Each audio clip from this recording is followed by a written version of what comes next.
The Lincoln Project is looking to become a media operation. Now, for those of you who don't know about the Lincoln Project, man, are you lucky. They are a group of so-called never-Trump Republicans. They are a who's who of war criminals, neoconservatives, Reaganomics believers. They're basically wrong on everything in terms of policy, but they've leached onto the Democratic Party like a parasite. The Democrats have welcomed them in with open arms, the corporate Democrats have, and now they're incredibly influential. They're incredibly influential, and their anti-Trump ads are big hits because a lot of them take stupid, hacky resistance angles like, oh, Manchurian candidate to Russia and nonsense like that. So let's see what Axios says about this. The Lincoln Project is looking to beef up its media business after the elections. After the election, sources tell Axios. The group is in talks with the United Talent Agency, UTA, to help build out Lincoln Media and is weighing offers from different television studios, podcast networks, and book publishers. Lincoln's plan is part of the new trend of activists developing massive audiences for political influence that they are then able to spin into commercial media success. After the 2016 campaign, former Obama staffers launched Crooked Media, which now boasts a sprawling network of podcast streaming videos, live tours, and events. The Lincoln Group, which is run by prominent never-Trumper Republicans like Ron Steslow, Rick Wilson, George Conway, Jennifer Horn, Reed Galen, Mike Madrid, and Steve Schmidt, has transformed from an election-focused advertising pack into a media company with millions of followers. So, there's no way that this ends well. And these guys are raising a tremendous amount of money, by the way. It is unbelievable how much money they're raising. And what's happening is they could take that money that they're raising from wine moms in the suburbs who hate Trump, and they can fund down-ballot Republicans.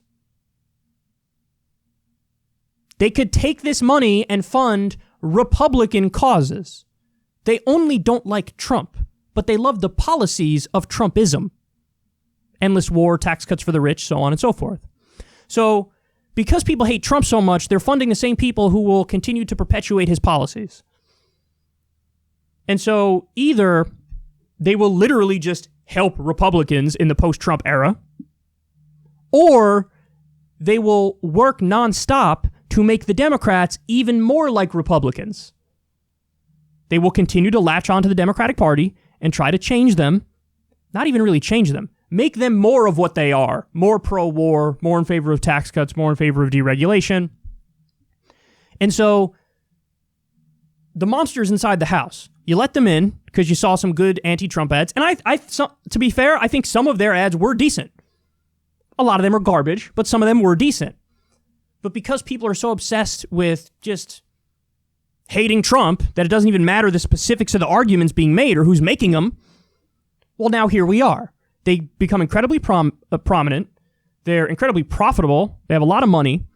And so now they're doing the next thing, which is, either gonna help Republicans who are not named Donald Trump or make the Democratic Party a lot more like the Republican Party. Because that's what it is. I mean, the Democrats already it's the moderate Republican Party. They want to make sure, their whole goal will be not the left. They hate Trump. They don't want Trump, but definitely not the left. Stop the Democratic Party from going left. Stop them from endorsing stuff like Medicare for all, free college, a living wage, ending the wars, a Green New Deal. And these are the people that have influence and sway in Washington, D.C., among power centers. So here we are. Hell world continues. It's really sad to know that if Donald Trump wins, I mean, it's obviously going to be a mess if he wins because he'll just keep doing everything he's doing. Govern like an establishment Republican and then add in the no filter and the mean tweets and him being a savage and a barbarian.